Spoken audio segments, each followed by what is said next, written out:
There were also a few other plays and a horse show specially selected because of Meher, who loves horses. And Baba had once said that Meher was such a wonderful rider that Meher and the horse were one. And of course everyone has heard of the story of the white horse that was given to Meher when she was young.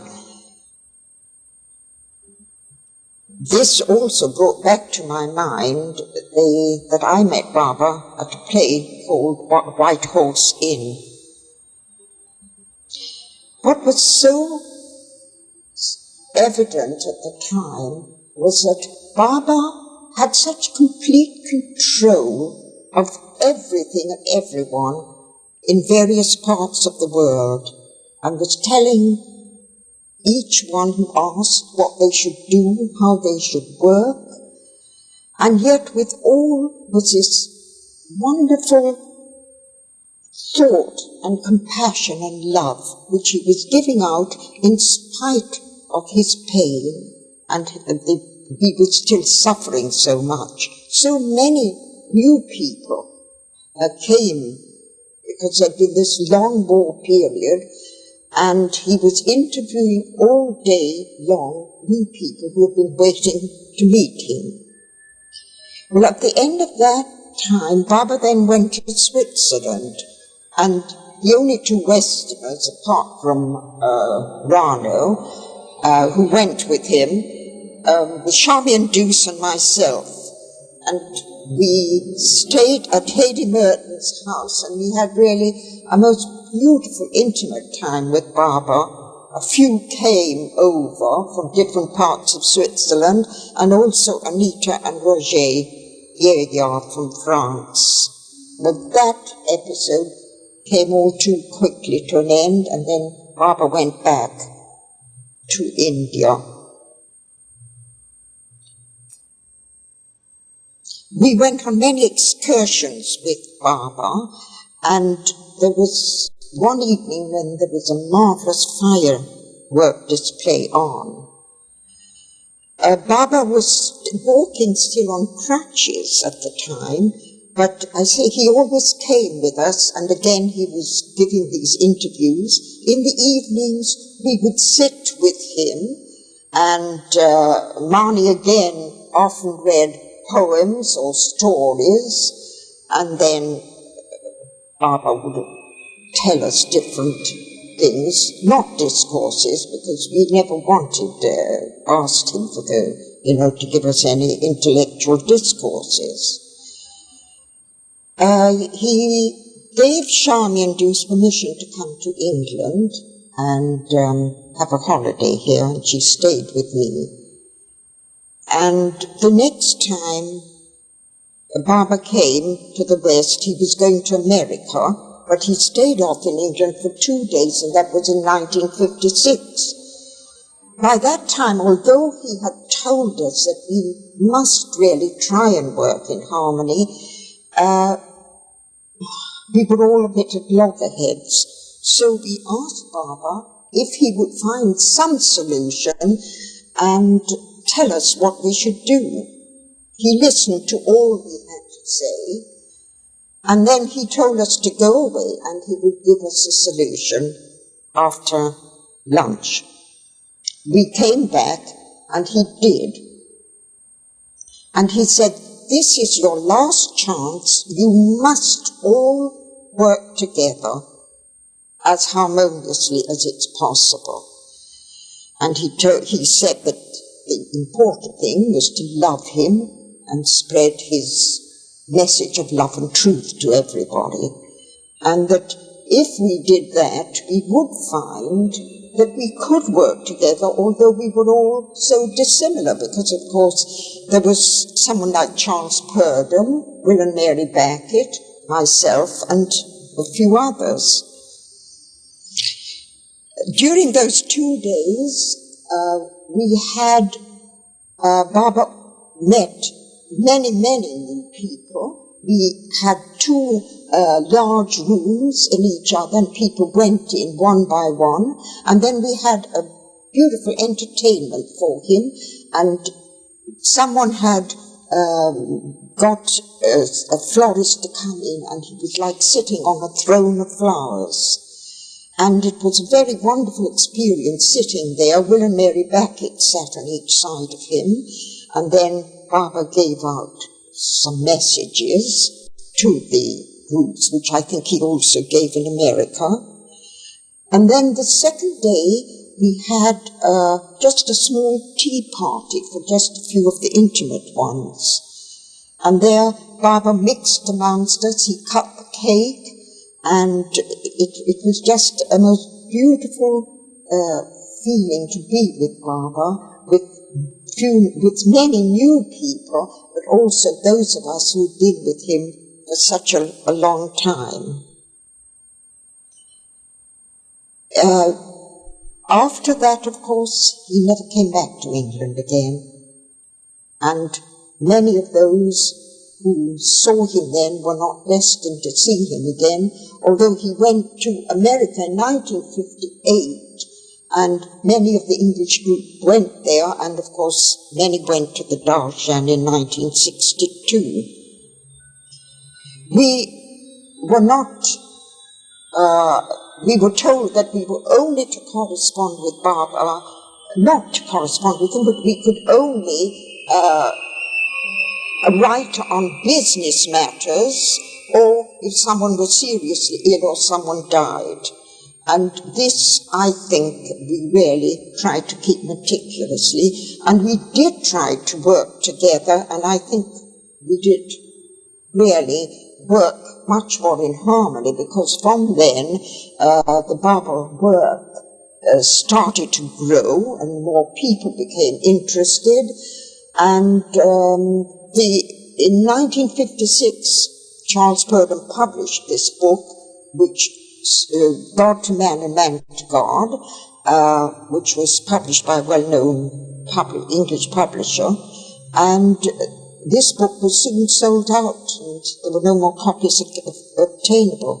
And then later on, of course, The God-Man was written at Baba's specific request. In 1958, Baba went to America, and several of us went over to stay at Myrtle Beach while he was there. In a sense, this was one of my worst experiences with Baba, in one sense only, because before that I'd always been one of the little special group who was always called to be with him, and I found that some had gone 2 days before the actual opening to be with him, and that I had been left out, and of course this, in a sense, I couldn't quite understand why at the time, but I can see it now. And then Baba really, individually, completely ignored me. I was, until perhaps 2 days before he left, I was not called up to be with him, and Anita was treated in the same way. We were there at all these wonderful gatherings in the barn, which so beautiful and memorable, and again we saw Baba amongst the crowds giving his love and compassion to everyone.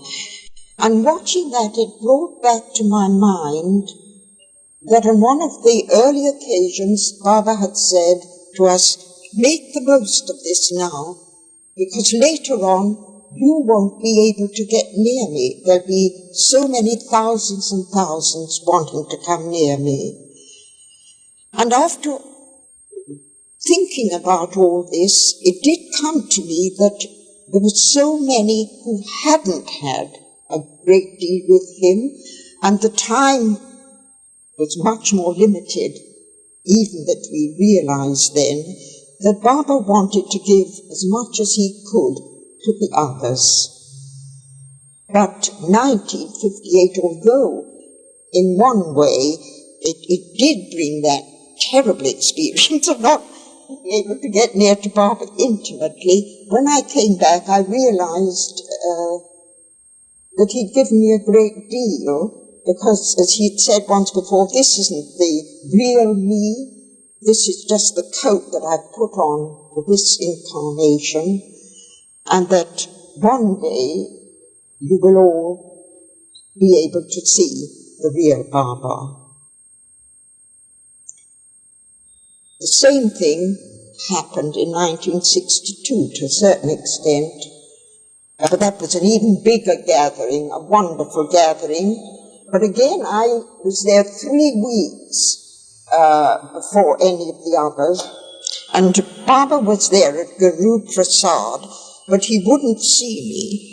And I heard that he said, I won't even see Delia, who's one of my earliest Western disciples, because he was not seeing people individually. It was just in groups or in the big crowds. But 1962, for all of us, I'm sure, was a really wonderful experience, because we saw Baba every morning, the Western group, and then with the Easterners we all assembled in the afternoon, and we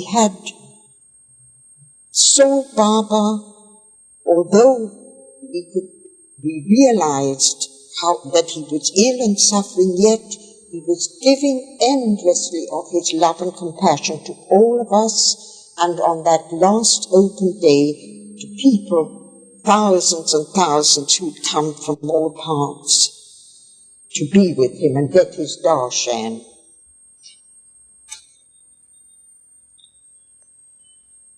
After Baba left, I happened to see Margaret, and she was crying. And she said, Delia, I have a strange feeling that I'll never see Baba again. I didn't have that feeling, that Baba, I never really visualized Baba giving up his body, dying. So it was a terrible shock when Ardi phoned me early in the morning, at about 6:30, to tell me the news. By some extraordinary miracle, I was able to fly with Ardi to the entombment, because it was a Sunday. I had no money, and at first the airline refused to take my check. Eventually they did, because Franny, somehow, her brother had worked for the Air India. And I heard later that Baba had said, Delia will be with me at the end.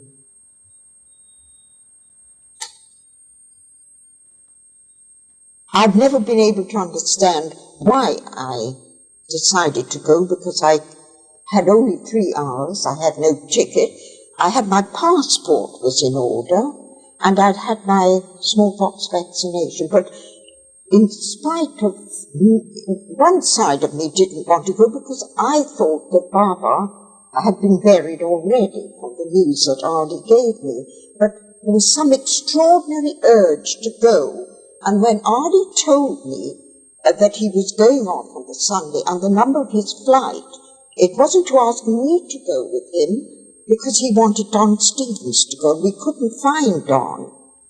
And then someone said to me, well, why don't you go? And I thought, well, I can't. If someone can take me to the airport, probably I could just manage it, or I'll try to go. And this is what happened. Alan Ewell came in his car and took me to the airport. And I just got on the bus in time. We got on the plane, and I flew with Ardi, and we didn't know what was happening. We didn't know if we would be in time or not. We arrived late at night, and Mani and Mehera had gone. We were met by Sarosh, and they had already left, but Eresh was there, and he cleared the way, and he just embraced Ardi and myself, and he took us into the tube.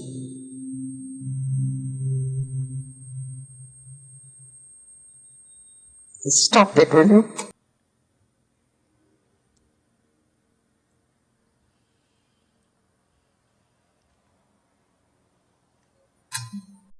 We just both of us knelt there and looked down at Baba and saw his beautiful, calm face, all in pink and surrounded with these roses. It was such an extraordinary experience because in some way he seemed still alive. And every day I went up and I was with Meher and Mani, and every time they went in, I went in with them. And in some way, Baba's face seemed to change. Sometimes it looked rather sorrowful, and at other times it almost seemed as if the eyes were about to open up and look at you. And I was so happy that I did go, because apparently they expected some of the Western women to go over, and I was the only one. And then at the end, Thoreau said, "Oh, you must be in the film." I didn't want to really, because it seemed very unimportant whether I was in or not. But Thoreau insisted on my being in that film. And I was there for the week, and I came back. Yes, it seemed absolutely remarkable that after so many days there was absolutely no sign of decay, because on some days Baba's face seemed to sort of fill out, and the cheeks seemed quite rosy. And then Mani and Meher finally decided that the time had come to go through this ceremony of covering him up, and I was there during all that, and I was with Meher really most of the time, and I came back feeling as if I'd received this darshan that Baba said we were going to have. I really felt a sort of freed, light,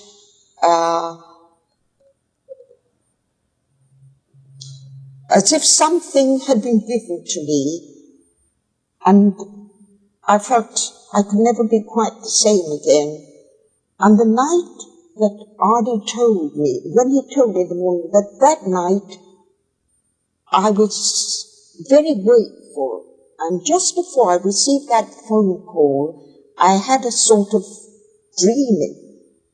And in this dream, Baba said to me, "You are not Delia anymore, you are Layla." So I remembered that afterwards, and I realized, well, Layla is the story, of Majnun and Layla. They were lovers, and they loved each other so much. I believe Majnun got God realization because he loved Layla so much. They were both very faithful to each other, and that was the name Baba gave me. And I realized that some way that there must have been some contact that we all had with Baba at that time.